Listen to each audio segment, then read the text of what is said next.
update ng bayan, maasahan anumang panahon. Magandang araw po sa ating lahat. Ngayon ay araw ng Lunes, October 27, 2025 at narito na ang pinakaling update sa magiging lagay ng ating panahon. Sa kasalukuyan ay patuloy nating minomonitor ang low pressure area na nagdadala pa rin ng maulap na kalangitan at mga pag-ulan sa malaking bahagi ng Mimaropa, Western Visayas, Negros Island Region, Central Visayas, Zamboanga Peninsula at BARMM. Huling namataan ang sentro ng LPA na ito sa layong 260 kilometers kanluran ng Dipolog City, Zamboanga del Norte. Nakapaloob ito sa Intertropical Convergence Zone kaya kung mapapansin natin ay maulap na kalangitan at may mga kasamang pag-ulan at pagkidlat pagkulog ang mga lugar na nabanggit kanina. Dahil dito posible ang banta ng mga biglang pagbaha o pagguho ng lupa lalo na kung may mga umiiral na katamtaman hanggang sa malalakas na pag-ulan. Ayon sa Pag-asa, nasa mababa ang tsansa nitong lumakas bilang bagyo sa susunod na 24 oras at magpapatuloy ang pagkilos nito ng pahilagang kanluran. Sa mga susunod na araw ay tatawirin nito ang mga kalupaan ng Palawan at habang ito ay nasa West Philippine Sea, inaasahang lalakas ito bilang bagyo. Magpapatuloy ang pagkilos nito hanggang sa maglandfall naman ito sa bahagi ng Vietnam. Wala na itong magiging direktang epekto sa anumang bahagi ng ating bansa sa susunod na mga araw. Ngayong araw nakakaapekto pa rin ang shear line sa extreme northern Luzon, particular sa Batanes at Babuyan Islands, kaya ang mga lugar na ito ay makakaranas din ng maulap na papawirin na may mga scattered rains and isolated thunderstorms. Dahil dito posible rin ang banta ng mga biglang pagbaha o pagguho ng lupa lalo na kung may mga katamtaman hanggang sa malalakas na pag-ulan.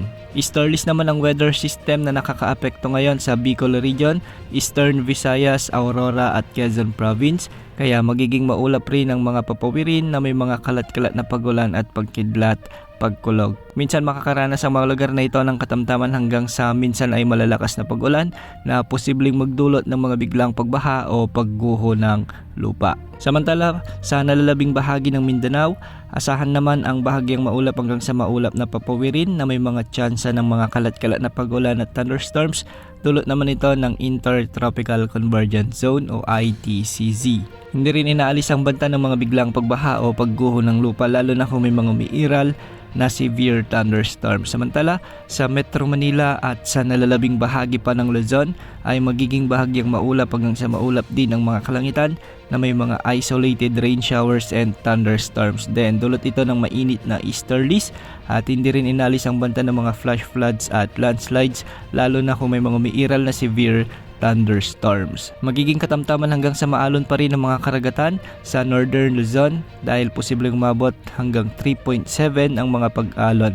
Sa Central Luzon at sa mga baybayin sa silangan ng Southern Luzon, posibleng umabot ang mga pag-alon hanggang 2.5 meters. Sa nalalabing baybayin ng Luzon, posibleng umabot hanggang 2.1 meters at sa nalalabing baybayin ng bansa, posibleng umabot hanggang 2.1 meters. Para naman sa ating long range outlook ay may pinomonitor tayong cloud cluster sa silangan ng bansa at ayon sa mga pagtataya sa mga susunod na araw ay magkikilos ito ng pakanluran. Nakikitang papasok ito sa ating area of responsibility sa araw ng Martes o Miyerkules bilang isang ganap na bagyo at kung sakali ay tatawagin natin ito sa local name na bagyong Tino. Inaasang kikilos pa ito ng pakanluran sa mga kasunod na araw at tinutumbok nito ang Eastern Visayas. Posibleng maglandfall ito sa may Eastern Samar.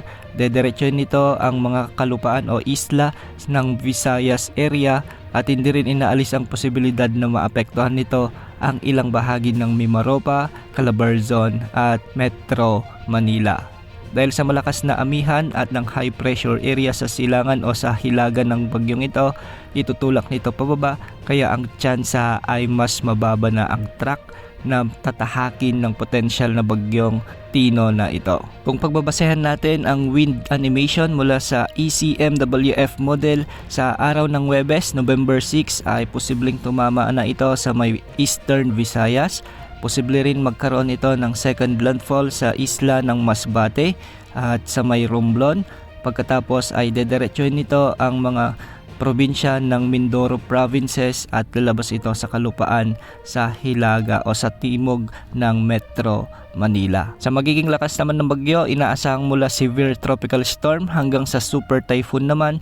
Ang posibleng maging lakas nito depende na lamang sa mga weather system na makakaapekto pa sa paglakas ng bagyong ito. Antabayan na ng mga susunod na updates ukol sa potensyal na bagyong ito dahil sa ngayon ay tumataas ang tsansa na may mabuo na talagang bagyo at lumapit sa ating bansa. Base rin sa GFS, ganito rin ang ipinapakita ng model na ito. Yan muna ang latest sa lagi ng panahon. Ito po ang weather update ng bayan, maasahan anumang panahon.